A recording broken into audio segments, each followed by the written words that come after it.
Good morning, Hebrew, Israelite nation. Shabbat shalom to you. Glory and honor to the Father, Yahweh, the creator of heaven and earth, the sea and all them in them is, and the Most High. Above all, there is none like him. Glory and honor to Messiah, the prophet, priest, and soon returning king of planet earth, the atonement for sin and our righteousness before the Most High. There is none like him. Glory and honor to Messiah, Yahushua, and to Father, Yahweh. Greetings to the scattered 12 tribes of the children of Abraham, Isaac, and Jacob, whose name was changed to Yasharal, the scattered and royal seed of Abraham. Greetings to the children of Japhet, the children of Ham, and children of Shem, who are not of the bloodline of Yasharal, but have been grafted into us and become part of us through the faith.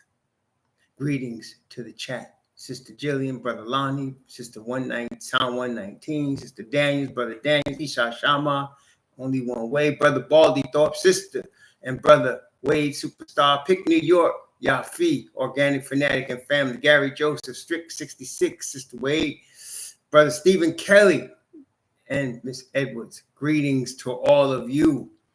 One of the smartest, in fact, the smartest dog I ever had. And in fact, dogs, if you grew up with a dog in your family, most times a dog becomes part of your family. And you're wondering what this has to do with what we're going to read today. Don't worry, you'll get it. But when you grow up with a dog in your family, the dog becomes part of your family. And when you're little, like I was, when we got our family dog, I think I was 8. I was 8 years old. Yes, I was 8 years old. And when you're 8 years old, you don't think in terms of years. You think in terms of hours. You think in terms of hours. It's like, are we there yet type situation when you're a little boy, right? So we got a dog. She was a puppy, maybe a month old. And I was 8 years old.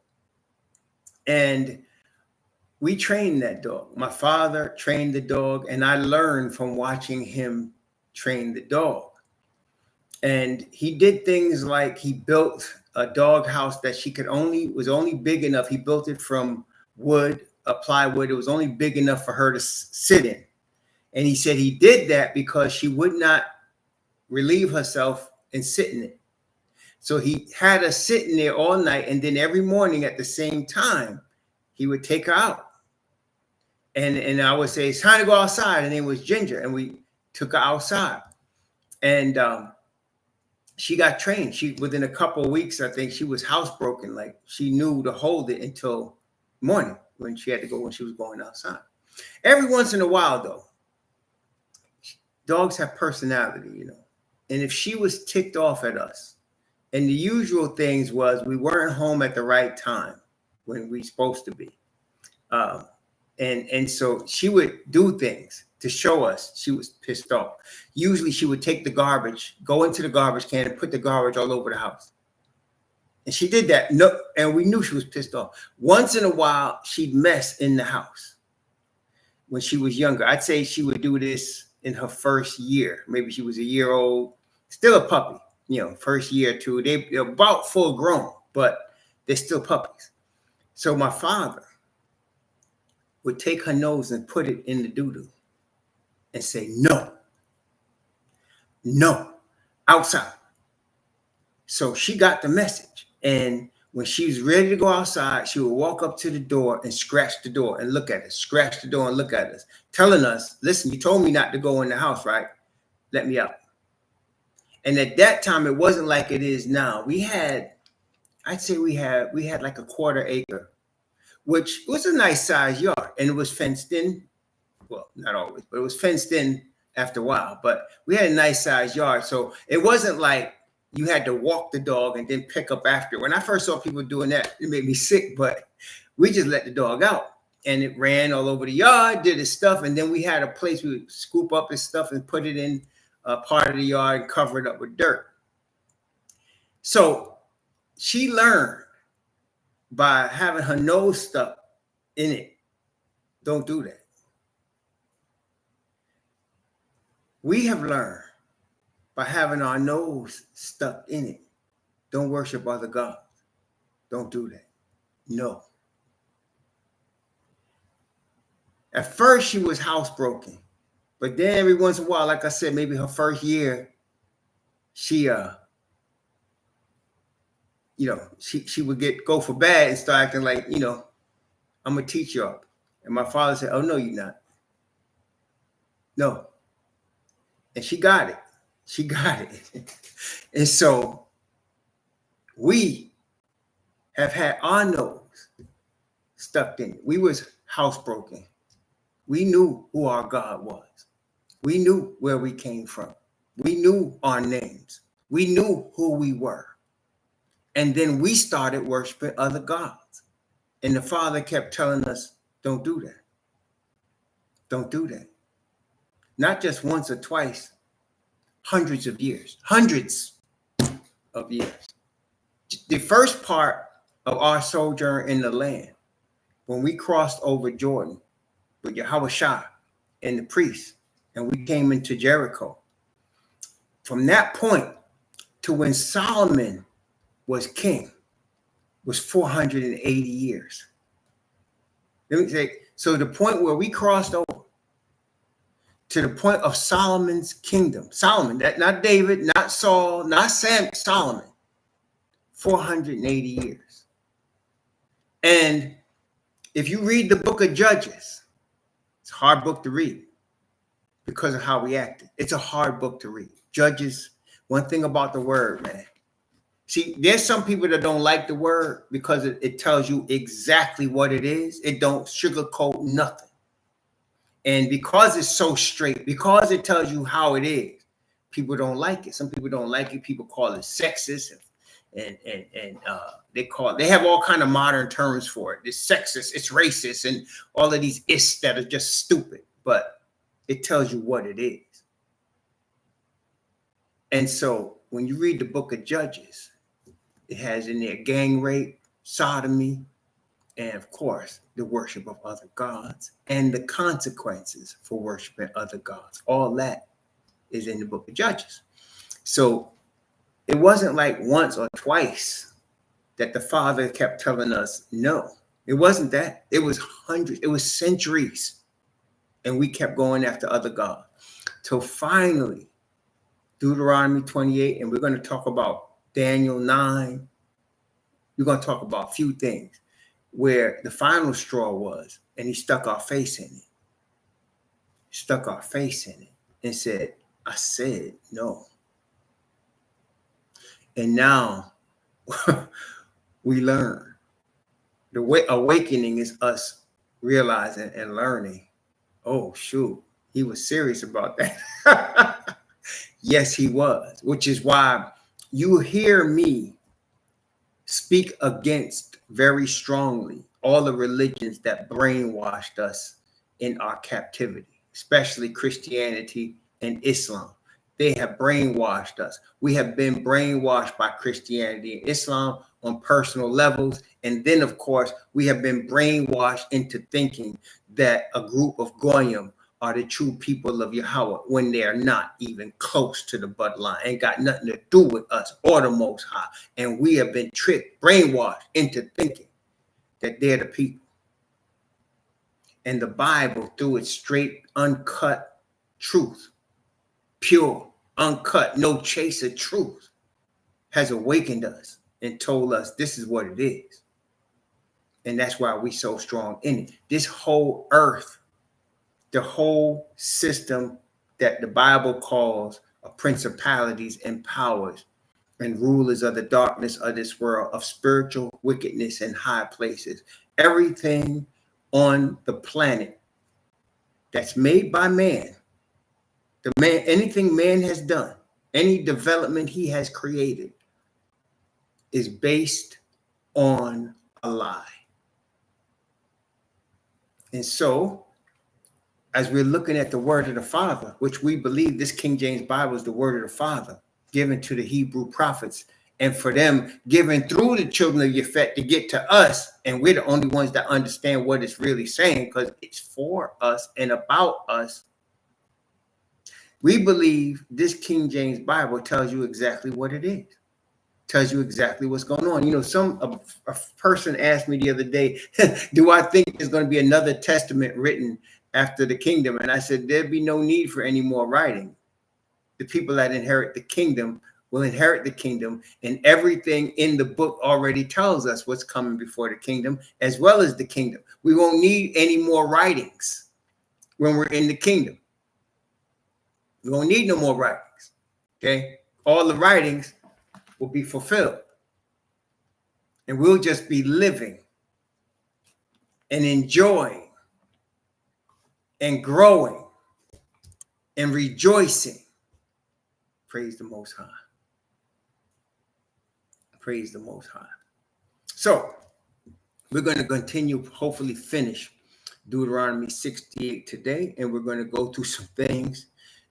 This is one of the things I love about the discovery of, or the awakening of us and of myself, is that not only does the word describe perfectly our whole situation from beginning to end, and I mean from beginning to Abraham's call to the end to us standing in the kingdom.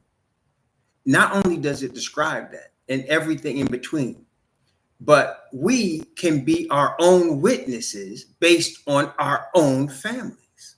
That's the thing that is amazing. All I got to do, when I first discovered who I was and understood where we came from, brethren, things I did not understand, things I used to be embarrassed about with my family, everything fell completely into place. I understood why one of my aunts would carry a hatchet in her pocketbook and be ready to smash somebody with it. I understood why my cousin would walk around and be ready and spent more of his life behind bars than outside of the prison. I understood why we was like that. I understood why my father was so angry and why he was so frustrated and why he was just doing his best to find peace, even if it meant eliminating me from his life. I understood those things where I didn't get it before. I didn't understand. Why were we always trying to explain to them why we're suffering? They're the criminals. As Malcolm X said, why you gonna take your criminal to court? The criminals the one got you here. We don't need to explain to them what they did.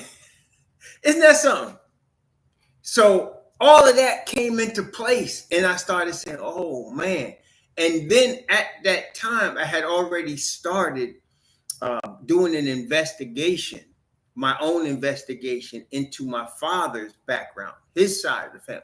I knew about my mother's side of the family because in my case, my mother's side of the family came from the island of Jamaica. And I understood my mom, her mom, my grandfather. I knew who they was. I knew where they came from. I know what their names was. I knew that part. I knew the English, the British influence on our family, and all of that. That was no mystery. But my father's side was a mystery. The whole thing was a mystery. And nobody talked about it. That's the thing. See, as Hebrews, we get so conditioned to be ashamed of ourselves as Americans, not as Hebrews, as Americans, that we think we're below them. And we don't want to talk about things that they did to us or things that happened to us.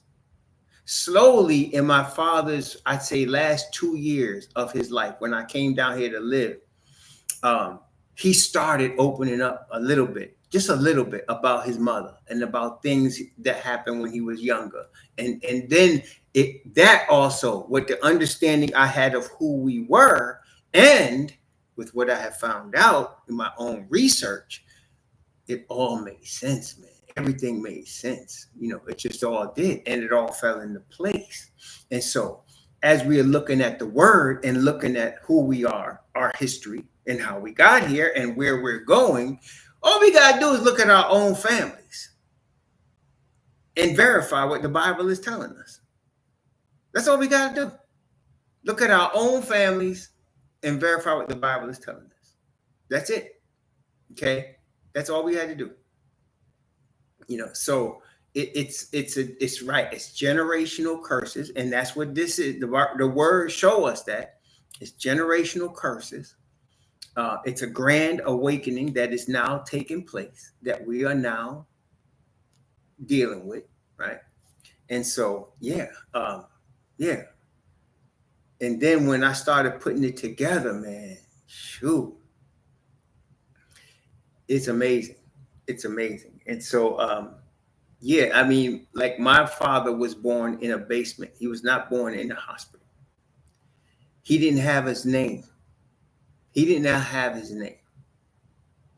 Okay. She named him first name, middle name, but he didn't. And why? Because she wouldn't say who got her pregnant. She wouldn't say. She was ashamed. She couldn't read. She was raising a family of 6 or 7 kids by herself, and she couldn't read. She would take care of white people's houses and their little babies while her children literally were starving at home, starving. My father had to steal to get food. Oftentimes, he would steal stuff to get food. My first clothes when I was a toddler were stolen from A&S, Abraham and Strauss. You remember Abraham and Strauss in New York? He used to do the floors. He would wax the floors for them at night. And when he walked in there, he would steal clothes from me. That's how I got new clothes. Okay. But that's an example of how our sojourn has been in this country. That's an example. And that's why, as I started awakening, I started being free from certain things. I didn't care what white people thought about me. I didn't care what they thought about my family. I didn't care what their opinion was. And I decided I didn't have to explain to you why I'm angry and what happened to me and what you did to me. I don't have to explain that to you. And I refuse to. You need to learn about yourself. But see, they don't want to know. This is the thing, though. This is the ironic thing, brother. This is the ironic thing. As the Father put our nose in our doo-doo to tell us, no, he's already started. He's going to put their nose in it to show them what they did. See, the ones that are blessed among the children of Yafet are the ones that acknowledge the truth of us. And it's not hard, brethren. It really isn't. Like, you don't have to guess who's with us and who's not. The ones that acknowledge the truth of us. Those are the ones that become part of our brethren. The ones that want to live in willful ignorance, they're not with us. Don't even think about it. I don't care what they say. I don't care what their testimony is. It don't matter. And they are going to get their nose stuck in the doo-doo. It's going to happen. Okay? And it's already underway. Because with our awakening, their time is being shown to be up. Okay? So it's coming. It's coming quick. It's coming hard. It's coming fast. And when it hits them in the face, they're going to be overwhelmed. They're not going to be able to handle it. They're going to be crazy with anger. Welcome to our world. Yes, welcome to our world. Yeah. So we're going to look at Deuteronomy 28, the finishing of it today, by the grace of the Father. And in looking at it, we're going to see ourselves, both from the witnesses of the prophets, in the mouth of 2 or 3 witnesses, let every word be established, and from our own witness, from our own families, our own witness. That's all. I mean, do you got cousins that going to jail? You been to jail? You been arrested? You ever been thrown up against a wall, stop and frisk in New York? I have. You ever been accused of fighting or being wild when you was first attacked? I have. You ever had your grade changed because you were the smartest one in class and they didn't want it to appear that way? I have. And and I also recognize over time. See, I'm light-skinned, and this all happened to me. The darker we are, the more they hate us. And I've always wondered, why was that? Why was it that it seems like the darker ones of us got the most hate? Then I realized we look like their enemy. See, the true Messiah is their enemy. They hate him.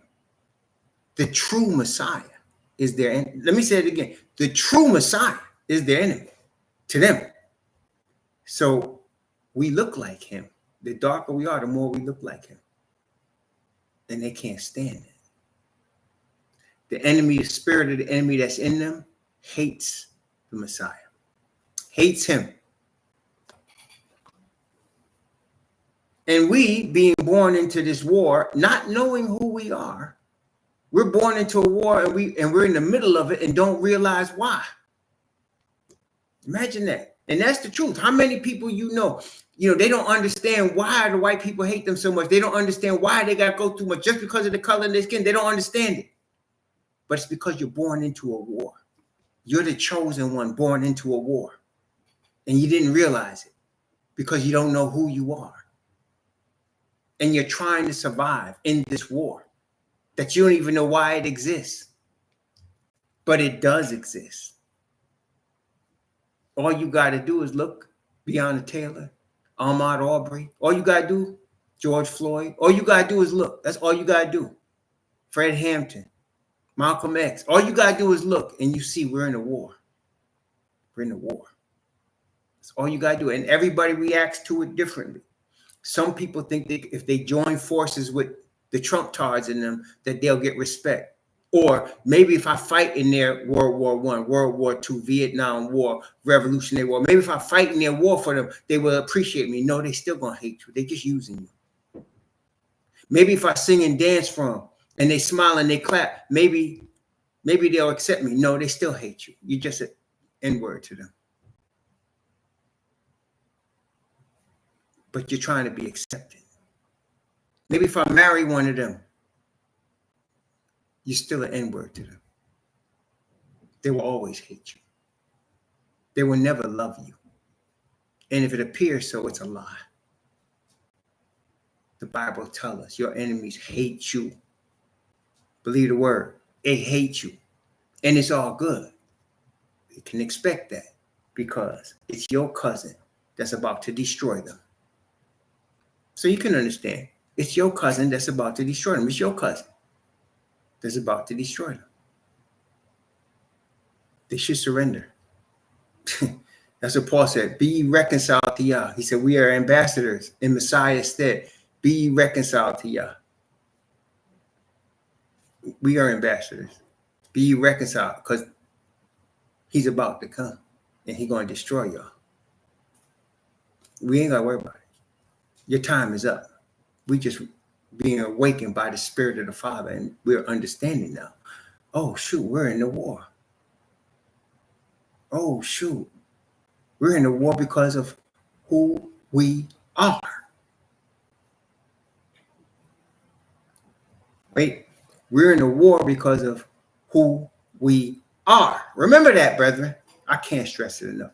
You're in this war, not because you did anything. It's because of who you are. Yes, our fathers did sin against the Father. He did put our faces in it. He did. But now that we're awakening and we know the mercy of the Father, we're repenting of our sin. If my people, which are called by my name, right, shall humble themselves and pray and seek my face and turn from their wicked ways, then will I hear from heaven and will forgive their sin and heal their land. That's it, brethren. So now we're awakening. We're his people called by his name, and we're humbling ourselves and turning from our wicked ways in repentance. And he has already said, I'm going to hear from heaven. I'm going to hear. Yes. He's going to make a full end of all these going, except the ones that surrender and come to us now. Come before it's too late. Come on before it's too late. Didn't you hear? The Israelites are merciful people. Come on. That's what, you know, that's what some of the heathen said. Did you know that? When Ahab was king of the northern kingdom, somebody said, let's go surrender to them. The Israelites are a merciful people. Come before it's too late. Because too late is here. Y'all getting ready to find out. Y'all done messed around, and you're going to find out. Like I said, I'm not explaining to y'all no more why you're in this situation. You should know. Look at yourself. You know, they asked Kwame Ture, otherwise prior known as, I forgot his name before, but Kwame Ture, they asked him, he said, what would you tell white people now if you had a chance to talk to them? He would say, white people, civilize yourself. He would say, civilize yourself. Stokely Carmichael, he said, civilize yourself. See, they don't even want to hear that, do they? White people, civilize yourself. Oh, you want examples of why you're not civil? Look at January 6th. Wow, heathen. Look at January 6th. Go back and look at the Arkansas 7 when they were trying to go to Little Rock, how y'all was acting. Or when James Meredith was going to University of Mississippi. Or when they had George Wallace blocking the doors, University of Alabama. Go ahead and look at how wild y'all are. Look at Ahmaud Arbery jogging. Look at this brother sitting in St. Jean, sitting in his house eating ice cream and get shot on his couch because she was in the wrong apartment. Look at that. Breonna Taylor sleeping in her bed. And she gets shot for sleeping in her bed. Look at George Floyd. They say he had a $20 counterfeit bill. So he gets choked to death for the counterfeit bill, if it was true. And what? They had the brother being beaten down by cops on film before there was real internet like it is now. And what he said, can't we all just get along? The Israelites are merciful. But y'all stuff, y'all.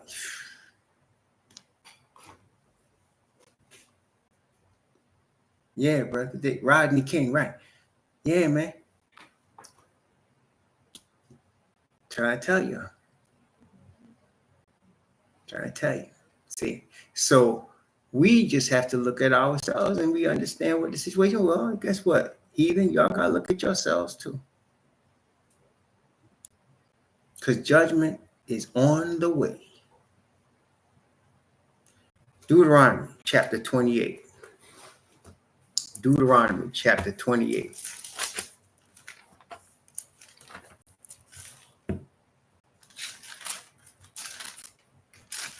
Yes, brother. All I do is look at my own family. And you know, it's funny. I have family members, you might also, they didn't want to discuss anything about our family. I mean, nothing. Because they were so ashamed of our family. But to me, when I awakened, the things that we went through that caught and we're still here, I took them as a badge of honor. I took it as a badge of honor. My grandmother, no education. She was raped when she was 13 by a pastor when she was 13. Grown-ass pastor. She had 7 kids, no education, and she did her best to take care of them. She was raped by a white man, taking care of his chief of police father's house, chief of police. And she didn't say nothing. She didn't want to say it. She just kept on going, Had the baby in the basement, kept on going. I'm proud of my family. You know, I'm proud of my family. Yeah, we went through it and we still here. Praise the Most High. Praise the Most High. All right, Deuteronomy chapter 28. Deuteronomy 28. Let me see. Where did we end up? Let's see. I think we stopped. Let me see. Oh, yes. Verse 26 is where we stop. So I'm going to start at verse 27. Oh, yes. There's a lot of here. Oh, we got a lot to review, brethren. We got a lot to review. Deuteronomy chapter 28, beginning at verse 27. Yahweh will smite thee with the botch of Egypt, with the emerods, and with the scab, and with the itch whereof thou canst not be healed. Yahweh will smite thee with madness and blindness and astonishment of heart, and thou shalt grope at noonday as the blind gropeth in darkness, and thou shalt not prosper in thy way. Thou shalt be oppressed and spoiled evermore, and no man shall save thee. Do we understand that? Oppressed. Do we know what that means? Do we have any experience with oppressed and spoiled evermore, and no man will save thee? We've had people stand up to try to save us. Nat Turner, W.E.B. Du Bois, Marcus Garvey. We have people stand up to try to save us. No man shall save you. Thou shalt betroth a wife, and another man shall lie with her. Ooh, do we understand that? We'll marry a woman that we fall for. Somebody else has her. Has that ever happened to us? And let's talk about it then. So a brother gets enslaved. He's raised a slave. He's born a slave. He understands he's a slave. And on the plantation, there's a young girl, and they connect. And they used to do it like this. Back at that time, they'd say, y'all ever heard this? They jump the broom. I don't know why they did it that way, but they did. They jumped the broom. That meant get married. So they jumped the broom and get married. And they became husband and wife. Unless the master decided he wanted her. And in any day, don't matter the day, he take her. Even though that man jumped the broom with her. He come to the quarters and he take her. Sometimes he would even get her pregnant. And that child, if it was too dark, would be in the field. If it was light, it might be in the house. If it came out looking white, it might be in the house. If it was dark, it'd be in the field. And if you extrapolate, if you extrapolate this out for decades and decades and decades, because after all, we were literally in chains for 300 years. So if you extrapolate this out, do I have to explain to you how psychologically what this would do to a black man and a black woman and a black child?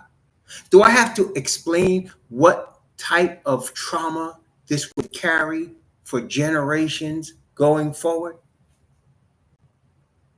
Do I have to explain why we would be angry and we don't understand why? Do I have to explain why black women don't trust and don't respect black men, and black men don't trust and don't respect black women? Do you have to explain where that comes from? And how it's been reinforced by Hollywood? And then coons like Tyler Perry? How it's been reinforced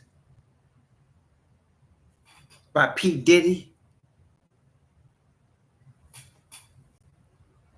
And that it's all foisted upon us for the purpose of destroying us? Thou shalt take a wife, and another man shall lie with her. No, brethren, we don't have to look at the word too heavily to understand that one, because we live it. That's not something we need to have a second-hand witness to. We see it, we live it, we know it. We know it.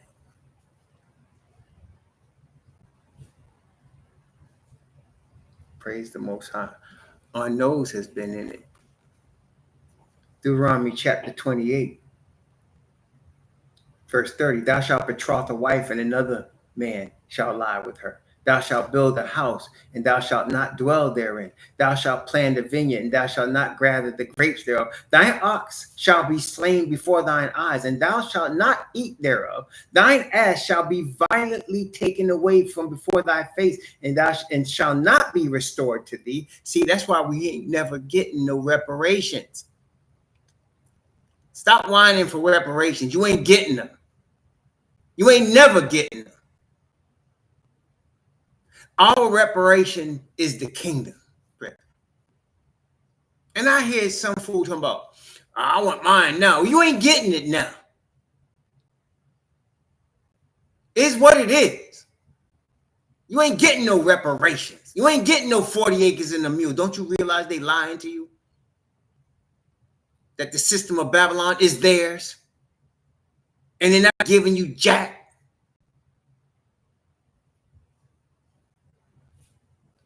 Our reparations in the kingdom. And the kingdom, we are very blessed because the kingdom is coming in our lifetime. It ain't like we got to wait another 100 years. It ain't like that. You know, unfortunately, you know, W.E.B. Du Bois, Booker T. Washington, they wasn't going to see it. Frederick Douglass wasn't going to see it. We seeing it. We hear it. We're at the time of it. See, that's why when you start seeing people like the current president act the fool the way they are, that should just tell you it's almost over. See, the worse it gets, it should tell you it's almost over. Why? Because as it was in the days of the Messiah, as he walked the earth as a grown man and all of the devils started coming out in people, brethren, this is where we are right now.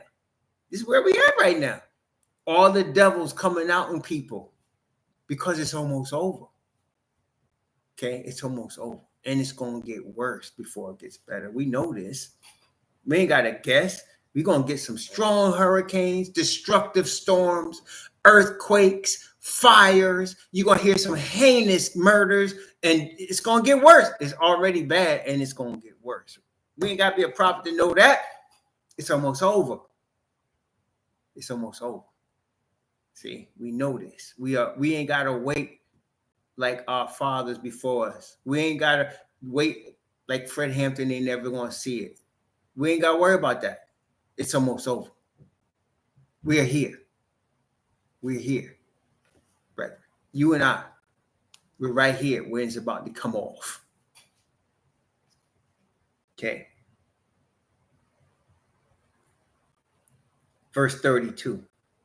Thy sons and thy daughters shall be given unto another people. Thine eyes shall look and fail with longing for them all the day long, and there shall be no might in thine hand.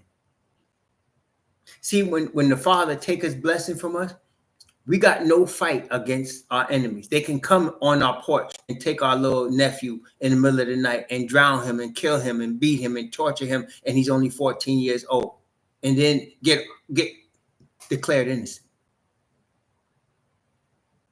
Get declared innocent because we got no might in our hands. But that has turned. See, that also has turned. Because I'm going to tell you right now, y'all know, you come creeping up on my house in the middle of the night. Nah. You can't even, no. You got 5 seconds to get off my porch. It's different now. Mess around and find out now. You ain't got, no. Because you can't scare us with no white sheets right now. With no burning cross. That don't mean nothing to us. All it means is you better hope that the Father give us grace to not throw some lead. You better hope. We ain't having it. I don't care what kind of red MAGA you wearing. That ain't good enough for you. No. It ain't about that now. See? And that by itself is telling you, oh, shoot, things are changing.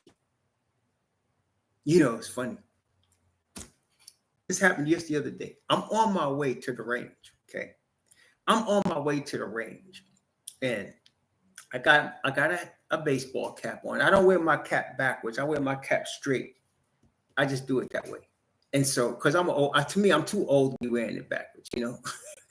So I wear it straight. And I had, you know, you're supposed to wear ear protection when you're going to the range. You wear ear protection. Now, me, I got these things. These things are they're not ear protection. They actually are sounds. You know, they're music things. So I have them around my neck. But if you don't know what they are, they look like the ear protection you would wear at the range.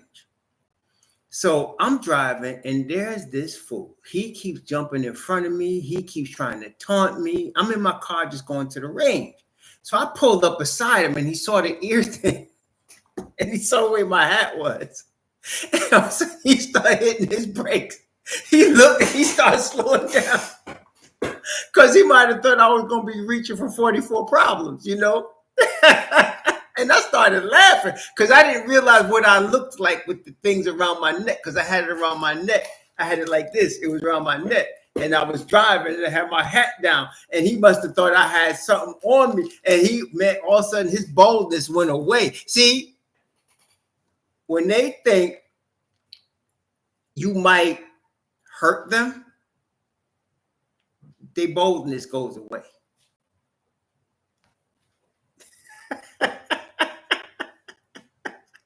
And I didn't realize that. I just pulled alongside of him.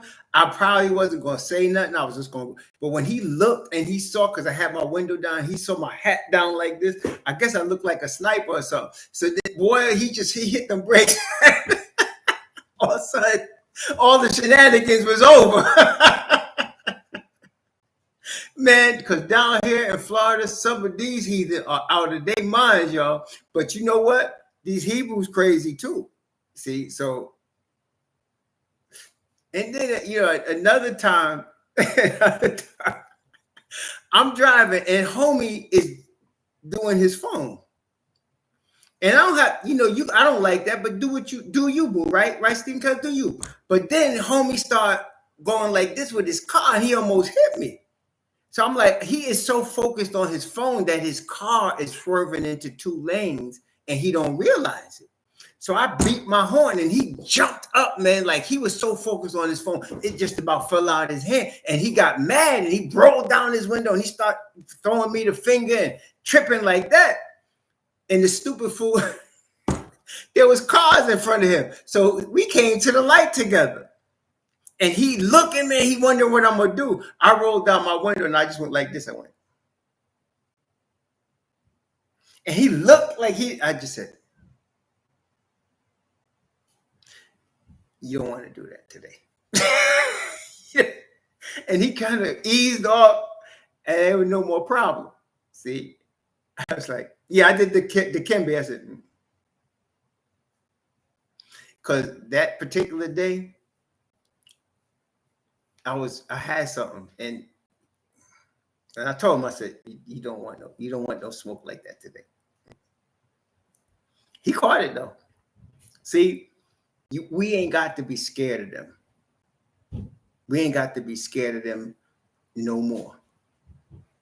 Even when we were, it's because they would come at us in gangs at night with sheets on. See, right? They would come at us in the middle of the night with sheets. And they know there was just one family there and they'd be coming with 20 of them, right? They can come now if they want. They can come now if they want. Ain't no problem. Unless you want one. Ain't no problem. Unless you want one. So you know it's already changing. It's already changing. It's already changing, y'all. It's already changing. A couple of times, you know, because I live in the neighborhood of them. I find that to be so interesting. Not to go too far up the suburb. My daddy built the biggest house in this spot on a place called Plantation, where his family used to be servants.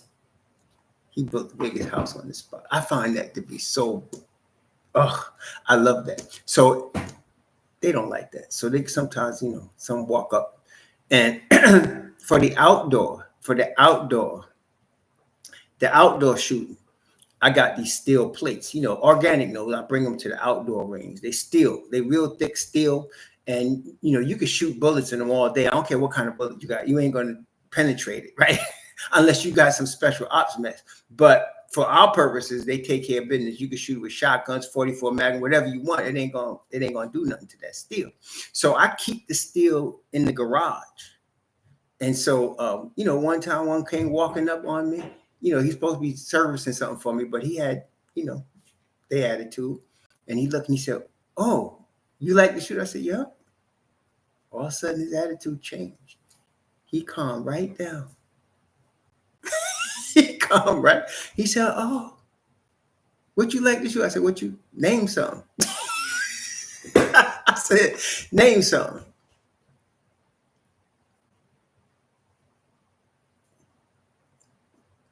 I got it. Man, he calmed right down. "Me too, man." Yo, okay, I got you.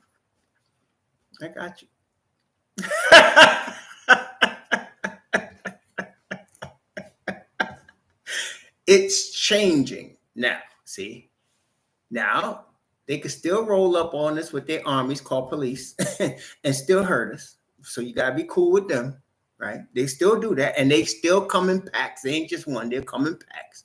And when they come, but it's just one, they get real nervous. Like one time, one came to our house when I first came down here, and I had my pajamas in the driveway, and I had I'm just standing there, and homie jumps out of his car with his hand on his gas, and I was like, "Dude, what are you doing?" I said, just like that, "What are you doing?" He said, calm down.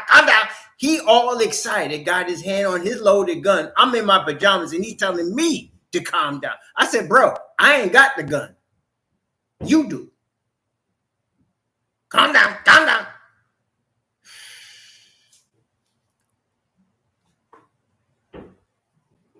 Man, yo, it's the tide is already changing. You see, that's what I'm saying. My point in all that is the tide is already changing. So they could talk about Civil War all they want. It kills me when they talk about Civil War though, because they don't remember what happened in the last one. That's what I'm saying. Well, y'all still talking about Civil War? Don't you remember y'all got your behind whipped? What you still talking about Civil War for? You don't want no part of that smoke. They should know better, but they don't. They still trying to fight for their cause. Well, guess what, brethren? When the city comes down and it lands on its spot, they're gonna find out real fast about their cause. Real fast. Deuteronomy chapter 28, verse 33. The fruit of thy land and all thy labors shall a nation which thou knowest not eat up, and thou shalt be only oppressed and crushed always. The fruit of thy land and all thy labors shall a nation which thou knowest not eat up. Let's talk about Africa, because really, can we understand? Let me just make sure quickly. The children of Ham are what we call African today. Y'all got that? So Ham's children, okay, Cush, Mizraim, Put, and Canaan, all of them African. So the land they were on is called Africa today. That includes what's now being called the Middle East. That's actually Africa. They try to separate it out, but it really is still Africa. So let's talk about Africa. Let me ask you, do you think that the land that is the continent of Africa has any wealth in terms of minerals, gold, diamonds, silver, platinum? Do you think we have any of that stuff in the land? Is there precious metals in there? Now, some of the poorest nations on the planet have some of the richest land. Now, isn't that ironic? So some of the poorest, the people with the worst slums in the world live on the richest land. Now, how is that? How is it that you're on land like Jed Clampett, right? Jed Clampett was trying to shoot a possum and hit oil. All of a sudden, he's in Beverly Hills. We can hit oil in Nigeria. We can hit oil in Venezuela, and we living in slums. How is that? How is it that you could be in South Africa and have mines filled with diamonds, and the Coors family, and the Oppenheimers from Europe are fabulously wealthy, but you living in slum, you living in huts made of tin? How does that work? How is that? How does that work? Does that even make sense? That don't even make sense. You in an area that's the most wealthiest in terms of minerals, deposits of oil, deposits of gold, deposits of diamonds, deposits of any precious thing. And you're the poorest nation, the poorest continent on the planet. How does that work? And yet there are people that's not from there, nations that have nothing to do with it, fabulously wealthy, beyond your wildest dreams wealthy. How does that work? Well, here it is right here. The fruit of thy land and all thy labor shall a nation which thou knowest not eat up, and thou shalt be oppressed and crushed always. That's how it happens. Verse 34, so that thou shalt be mad for the sight of thine eyes, which thou shalt see. Yahweh shall smite thee in the knees and in the legs with a sore box that cannot be healed, from the sole of thy foot to the top of thy head. You know, if you get diabetes, right, you get a cut on your foot, you can die. My mom's has to go to the doctor to get her nails cut on her feet. She can't do it herself, because if she accidentally cuts herself, she could die. So she has to have a doctor's appointment to go into the office and have them cut her nails. There it is right there, verse 35. See how we are aligning our situation with Deuteronomy 28? This is why I say this is the ground zero of the awakening. Verse 36. Yahweh shall bring thee and thy king which thou shalt set over thee unto a nation which neither thou or thy fathers have known. And there thou shalt serve other gods, wood and stone. You wanted to serve other gods? I said no. Put your face in it now. Verse 37. Thou shalt become an astonishment, a proverb, and a byword among all nations, whither Yahweh shall lead thee. I could give you some for each one of these verses, y'all. Check this out. In New York, I don't know exactly when it happened. It was in the 70s or 80s when I noticed it. So in New York, there were these, I don't know if they still have them, but there were these newspaper stands on the corner in Manhattan. There were these newspaper stands. You can get newspapers, magazines, candy. It was in these stands, if you recall. There would be, scattered throughout New York, right? And so you see them. If you ever wanted a paper, you could always get it. You wanted a magazine, it was always there. These little stands on the corners. There was little wooden, they were like sheds, and there'd be somebody in there. After a while, I noticed that they were being taken over by East Indians. That they used to be white dudes, sometimes black dudes, but then all of a sudden there was East Indians, and then all of a sudden they took over all of them. And when I was coming up, there was a 7-Eleven in the neighborhood. And I always knew, the Caucasian, because I grew up, the town I lived in, we were separated, segregated. We didn't mind it because we had a nice little neighborhood for us. But it would always be some Italian dude or some Irish dude that was in the 7-Eleven, either Italian dude or Irish dude from the neighborhood that we kind of knew, or we knew who their brother or their cousins was, because we all went to school together. All of a sudden, I started seeing dudes from East India run the. At first, I thought they was just working for the Irish or the Italians or whoever owned it. But then, as the 80s went on, I started seeing them in all the 7-Elevens. They was like owning all the 7-Elevens. So they had all the little corner with the smut magazines and the newspapers and everything. They had all of them. And then they started getting the 7-Elevens too. And I said, Dad, what's happening here? But what bothered me was they started trying to treat us the way they saw the Caucasians treat us. So when they saw us, they were the ones that was following us around 7-Eleven. They would look at us with suspicion. And why? Because they learned it from watching how the people did it to us already when they came here. So they came from their country, whatever, India or Pakistan or wherever they came from, and they started treating us the way they saw the Caucasian man treat us. And boy, that used to burn me up. Until I learned something one day. There was one Indian dude, and just because all that was in my head, and I was about 21, I couldn't stand him. I didn't even know him. I couldn't stand him. I wanted to start a fight with him all the time. Until I realized something. Because he was Indian, at least I thought he was. Really? He was from Guyana. And then I realized people from Trinidad and Guyana sometimes look very much like people from India and Pakistan. And I was hating on this dude when he was really like me. Isn't that something? I learned something. I learned something. And I felt bad about it. And I tried my best to reconcile with him. But people from Guyana, Guyana is a nation in the northern part of South America. And if you look at the people from Guyana, you get a range of folks that could be really, really dark. And you got people that look just like they came from Bombay. But they didn't. They're Guyanese.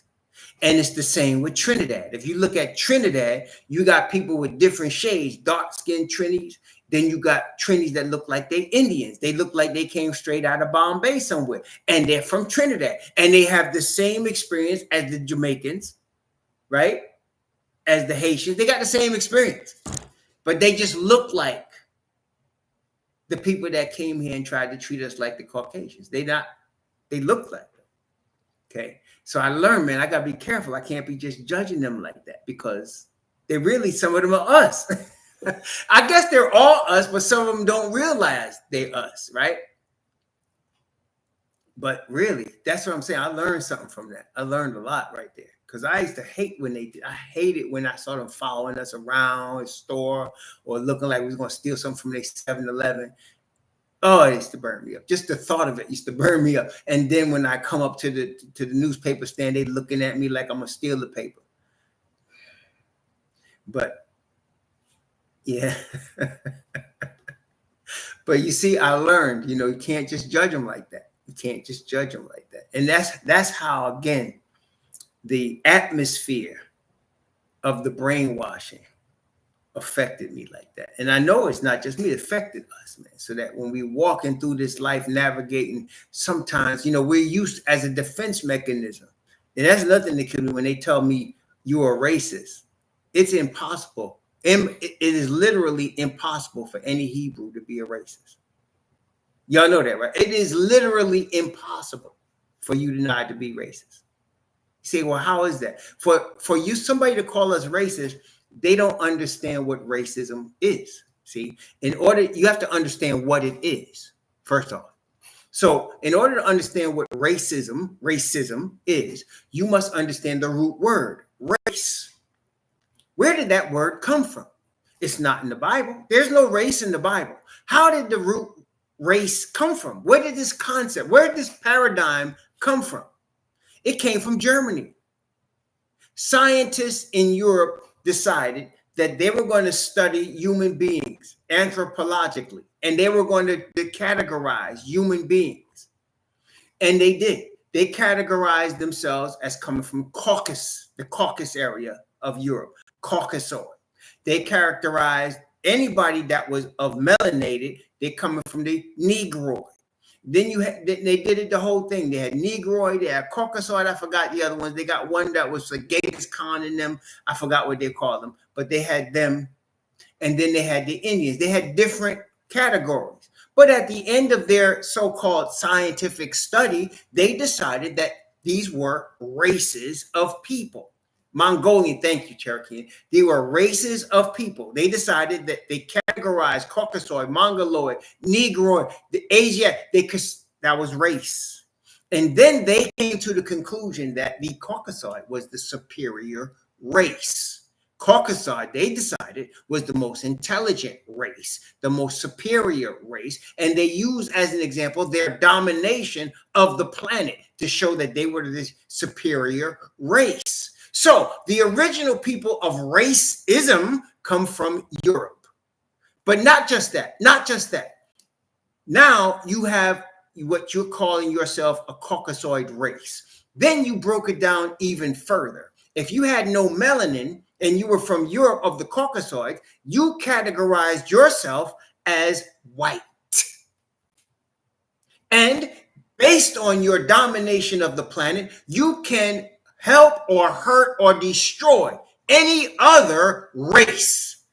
You could stop another race from buying a house. You can stop another race from getting loans. You can stop another race from getting hired. You can cause them to be fired. You can do this because you control the system you created based on race. So it is impossible for me to be a racist because I don't have that type of authority. I didn't create that system. So I can't be racist. Only the ones that create and control the system are the racists.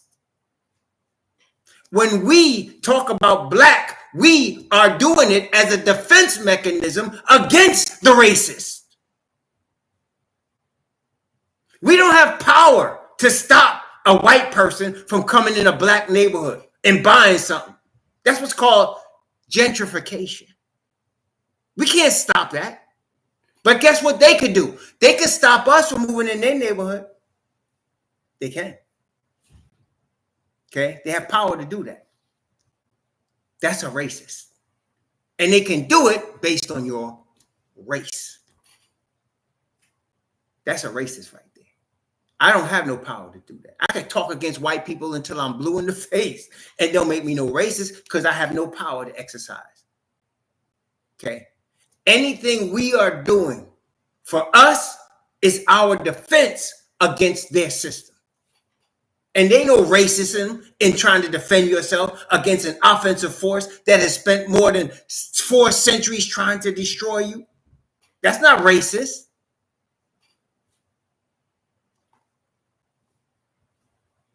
So get that straight. And this whole thing about reverse racism is a crock. It is a straight crock. It is another lie from the depths of hell. From the people from the depths of hell. See? No, we can't. It's impossible. You can't. Somebody call you. I laugh. I really do literally laugh at it because I be like, dang, y'all so brainwashed. You think you starting to believe your own bullcrap. And that's what happened with a liar. A liar lies too much to a point where they start to believe their own crap. Their own fantasy, they start thinking it's true and it's not. That's racism, see? The people that created it are European.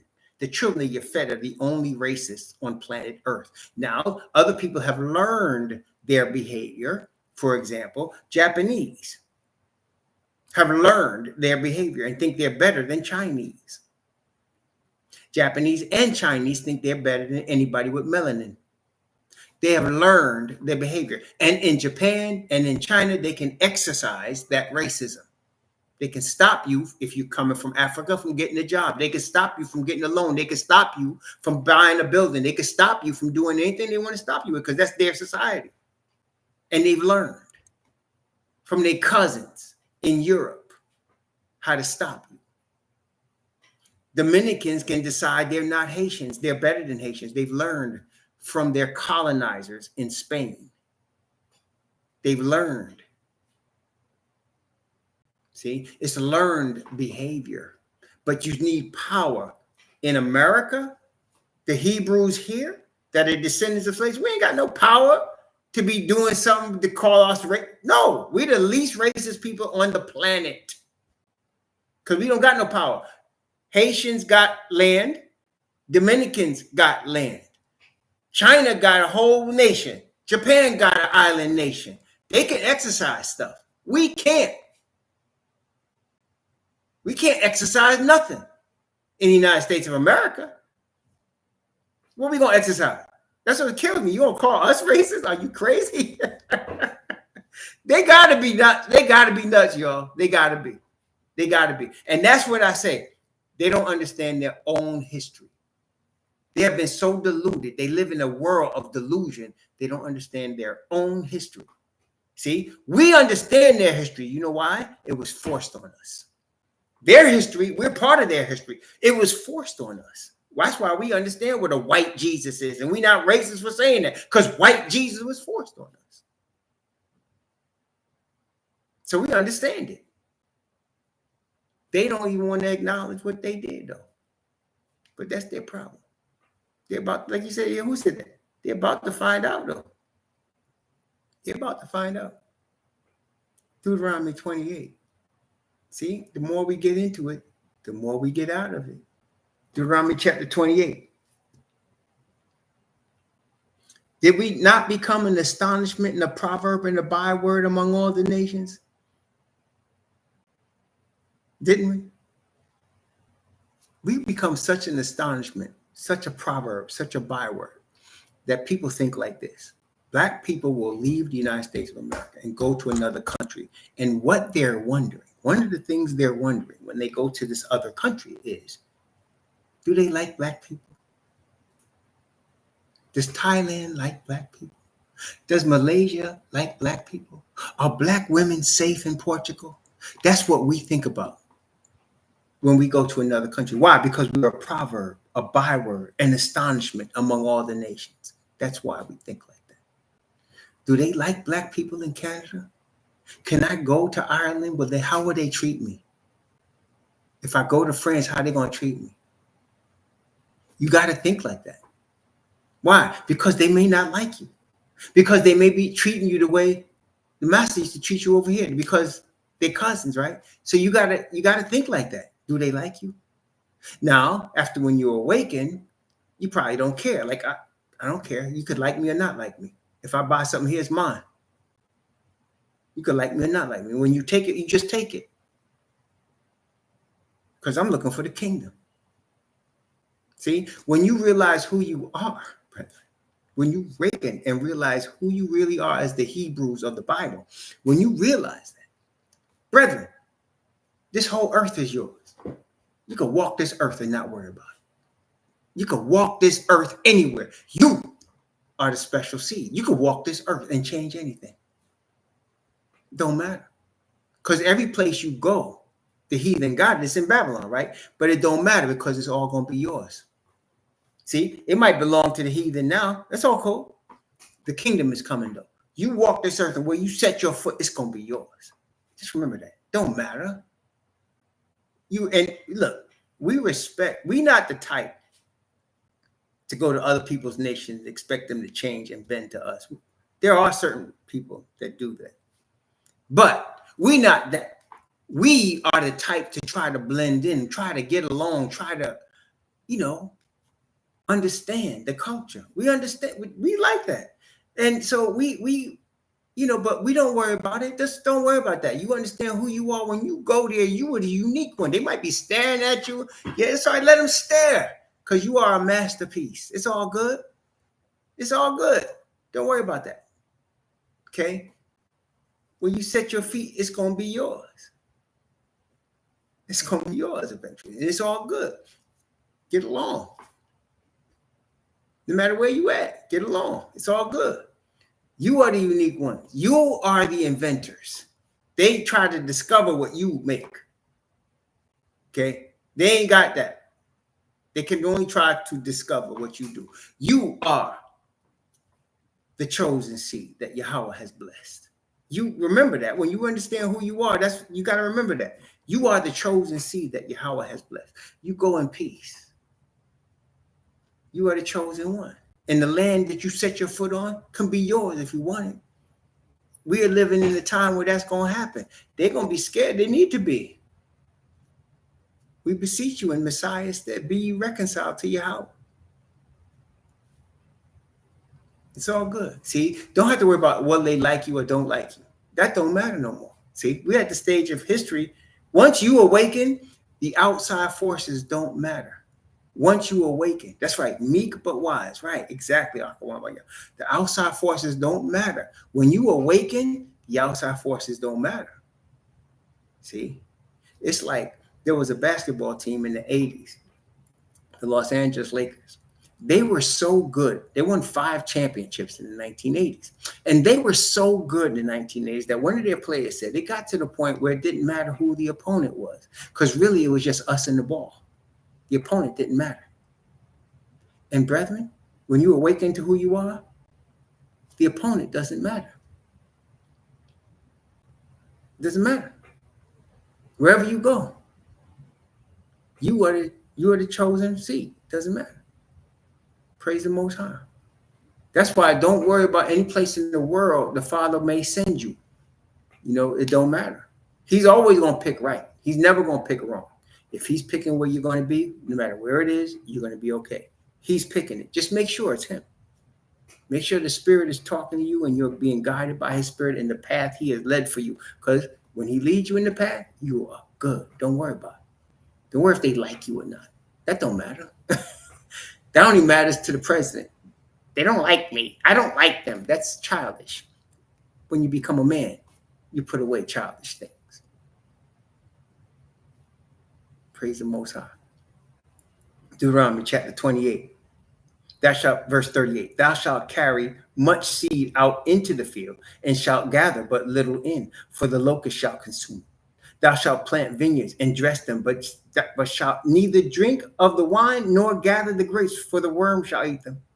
Thou shalt have olive trees throughout all thy coasts, but thou shalt not anoint thyself with the oil, for thine olive shall cast his fruit. Let's talk about Haiti for a second.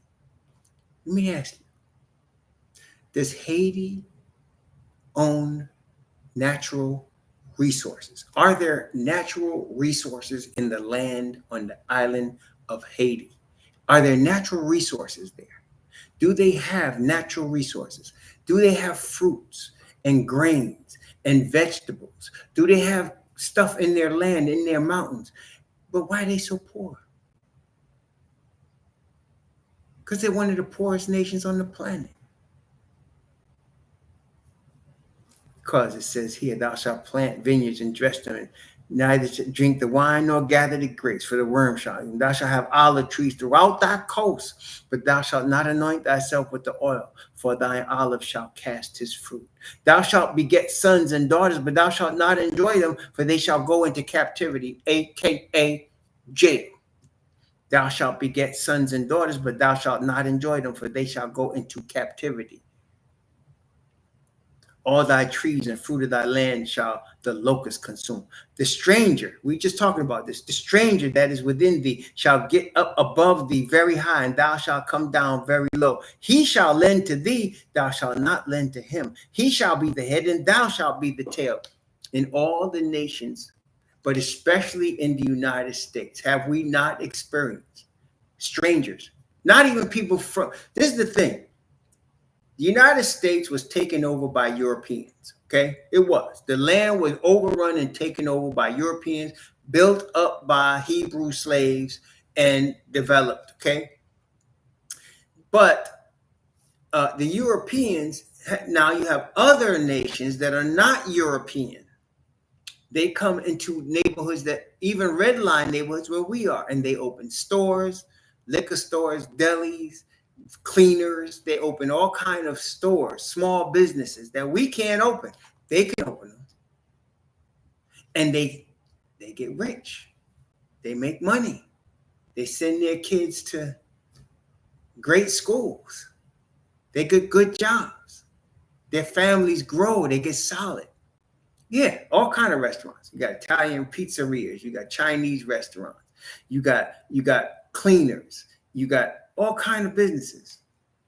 Liquor stores, 7-Elevens, right? You got all kind of businesses being opened in your hood. You don't own them. You can't own them. They can. And they get ahead. And they prosper. That's it. He shall lend to thee, thou shalt not lend to him. He shall be the head, thou shalt be the tail. It's again the sign of our captivity. It's the sign of our captivity. The Amalekites, don't they own banks and stuff? The Amalekites, don't they own banks? Don't they own large portions of Hollywood? Don't they control music? The Amalekites. So this can't be them. He shall lend and thou shalt not lend to him. He shall be the head, thou shalt be the stranger with it. It can't be them because they don't suffer that. We did, though. We did. Delis, 7-Elevens, liquor stores, all kind of businesses. Chinese food restaurants, pizzerias, all kind of places. We don't own them. Burger places, we don't own them. They own them. And they do well. They do well. Their children do well. And they don't want, they smile at you when you walk in your store, but they don't want you marrying into their children. No. They don't want you getting close to their children. No, not you. Not you. For verse 45, moreover, all these curses shall come upon thee and shall pursue thee and overtake thee till thou be destroyed, because thou hearkens not unto the voice of Yahweh thy Most High, to keep his commandments and his statutes which he commanded thee. And they shall be upon thee for a sign and a wonder, and upon thy seed forever, because thou servest not Yahweh thy Most High with joyfulness and with gladness of heart for the abundance of all things. I'm going to stop here because I want to get this next section deep. We're going to stop here for now. We're going to come back after the break and hit this next section, y'all. But see, we went verse by verse. And verse by verse, check this out. We have personal experience. That's deep, isn't it? This ain't no daggone theory of Christianity. No, this is verse by verse, our personal experience. We are a witness of ourselves.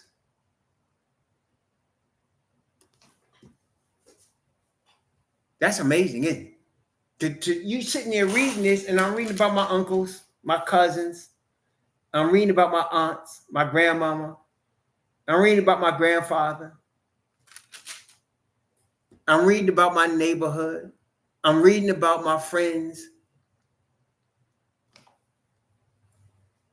You're reading about yourself. How many people on earth can say that? How many groups of races, if you will, can say that? You're looking at yourself. You're reading about yourself. And that's what I'm saying. The word of the Father, brethren, this word here, there's a lot of teachings in the word. Teachings, right? There's a lot of principles and statutes and judgments in the word, right?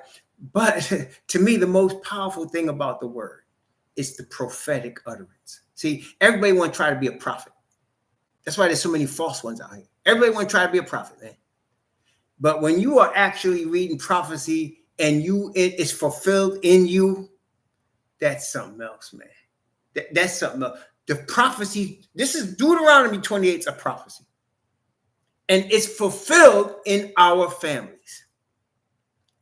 We're looking at our own history and we can see it. We can see it. See? And when you understand the foundation of who you are based on what the word is telling us and what happened to us, you also understand that the turnaround is going to happen too. Oh, we ain't there yet. The turnaround is going to happen. See, that's what our enemies are scared of. Discovering the turnaround. They don't even want to look at it. But their faces got to be dipped in it. Ours was. What comes around goes around. Karma is something else, isn't it? Oh, yeah.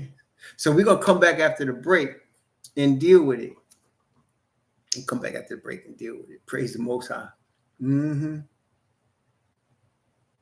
That's right. That's exactly right. The word does not come back void. We looking at these verses and looking at my family and your family. We're looking at our people and our sojourn in our enemy's land. That's what we're seeing. See, that's what we're seeing. Praise the Most High. But listen, we stopped at verse 47. We get ready to see a lot of more. So may the Most High bless you and keep you. May he cause his face to shine upon you and be gracious unto you. And may he lift up his countenance upon you and give you peace. Shalom. Hala, lawaya.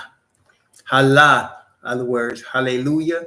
When I say it the way the Hebrews would say it, hala, lawaya. Shalom.